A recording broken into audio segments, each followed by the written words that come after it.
and welcome everyone to the world of SEMStar online classes. I am Shubham Chopra, social science teacher. I am again back with the third part of the chapter, that is people as resource of economics for class 9th. In this video students, I am going to discuss about the two most important factors for the creation of human resource, that is education and health.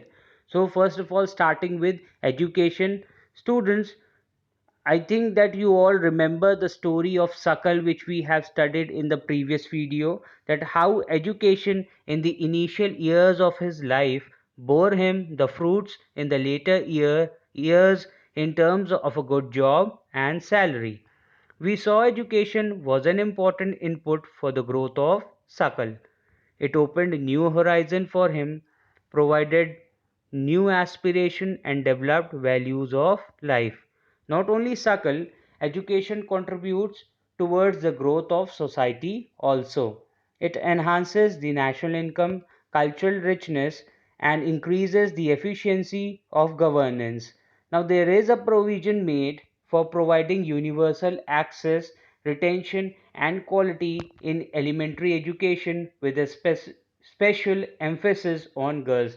Students, so I must tell you that under the 86th amendment which took place in the year 2002, under that amendment, right to education was made compulsory, and it was made one of the fundamental right for every citizen of this country. That means elementary education was made compulsory and free for the children aged between 6 to 14 years and till class 8.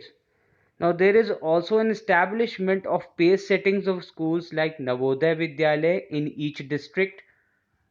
That means more and more schools are opening. Now it is under the CBSE board scheme. More and more Navodaya Vidyalayas are opening in each district in far reaching areas of the country, so that more and more students should have got an access to education. Now vocational streams have been developed to equip large number of high school students with occupations related to knowledge and skills. That means now skill training programs are also being conducted by government at a large scale, so that more and more students could have access to those skills and they could get themselves enrolled for jobs, for jobs as well while studying. Now the planned outlay on education has increased from rupees 151 crore in the first plan to rupees 43,825 crore in the 10th plan. So the government is investing more and more money in every new plan and investing more towards education.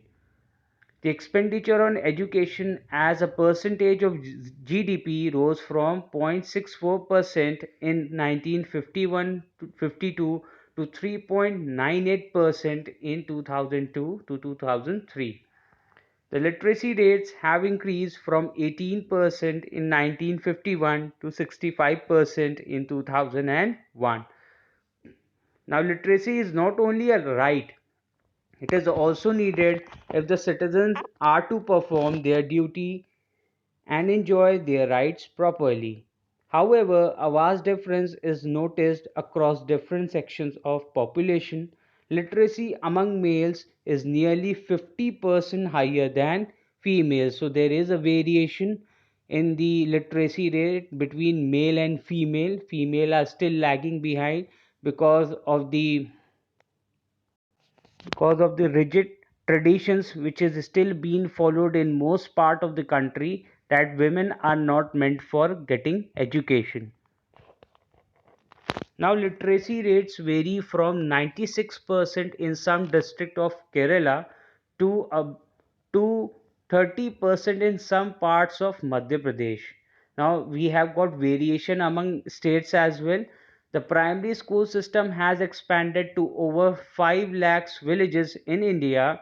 Expansion of schools has been diluted by Sarva Shiksha Abhiyan, as it is a significant step towards providing elementary education to all children in the age group of 6 to 14 years by 2014. It is a time-bound initiative of the central government in partnership with the states, the local government and the community for achieving the goal of universalization of elementary education. Now students, let me explain you that what is Sarv Shiksha Abhiyan. Now Sarv Shiksha Abhiyan SSA is an Indian government program aimed at the universalization of elementary education in a time bound manner as mandated by the 86th Amendment to the Constitution of India, making free and compulsory education to children of ages 6 to 14 years, estimated to be around 205 millions in number in 2001. Now it is a fundamental right. The program was pioneered by the then Prime Minister Atal Bihari Vajpayee. Now student, you can see in this slide the logo of Sarv Shiksha Abhiyan, which was started by the then government to provide education, elementary education to children aged between 6 to 14 years and up to class 8. So students, the state government in collaboration with the central government, they are trying hard to provide basic elementary education to all parts of India, not leaving behind any district and any village of any of the districts of this India. Now students, let's talk about the second most important factor for the creation of human resource, that is health. Now, do you think any firm would be induced to employ people who might not work efficiently as a healthy worker because of ill health? Do you think so? Obviously, no. The health of a person helps him to realize his potential and the ability to fight illness. An unhealthy person becomes a liability for an organization. Indeed, health is an indispensable basis for realizing one's well being. Henceforth, improvement in the health status of the population has been the priority of the country. Our national policy too aims at improving the accessibility of healthcare, family welfare, and nutritional service with a special focus on the underprivileged segment of population. Over the last 5 decades, India has built up a vast health infrastructure and has developed manpower required at primary, secondary, and tertiary sector in government as well as in the private sector.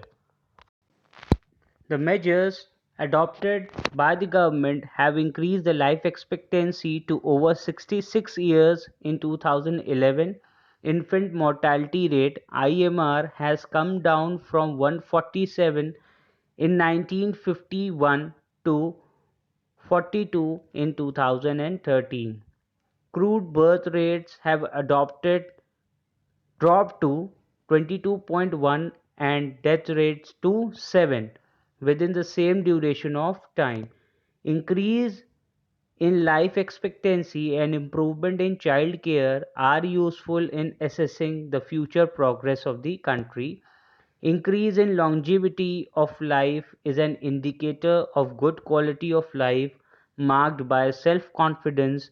Reduction in infant mortality involves the protection of child from infection, ensuring nutrition along with mother and child care. So let me tell you what is infant mortality rate. That means number of death of children before completing the age of 1 year per thousand, and it is calculated per thousand. So this is the infant mortality rate. So the government is trying very hard to provide basic and elementary health care facilities to each and every district and to each and every village of this country, so that we should have good health. We should get access to healthcare centers for vaccinations and to protect us from common diseases, as well as we should be much more preventive and careful regarding our health. But unfortunately, we are still lagging behind in terms of healthcare facilities. There are many places in India which do not have even these basic facilities. There are only 381 medical colleges in the country and 301 dental colleges. Just four states like Andhra Pradesh, Karnataka, Maharashtra, and Tamil Nadu have maximum number of colleges. So, student, now we have understood the importance of education and health in our life. That without good education, proper education, will not be able to explore in our life, will not be able to earn better for ourselves, will not be able to excel in our life. That means will our standard of living will not be improved unless and until we should have an access to education, and we should be getting higher education for ourselves. On the other hand, health is the most indispensable part of our life. That means without proper health we cannot perform up to our optimum levels. That means a person, if a person is not healthy, then he or she will not be able to perform his or efficiently and judiciously. That means if a person is not healthy, he or she will not be able to give his 100%. So it is very important that that is why these two factors are considered the most important factors for the creation of human resource. It is through education, medical and healthcare facilities that the population of any country can be converted into human resource. So students, in this video we have studied till here. So I'll be back in the next video and we'll be discussing the last topic of this chapter, that is the unemployment, the meaning of unemployment, types of unemployment, and the unemployment status in India. Till then, keep learning, keep watching.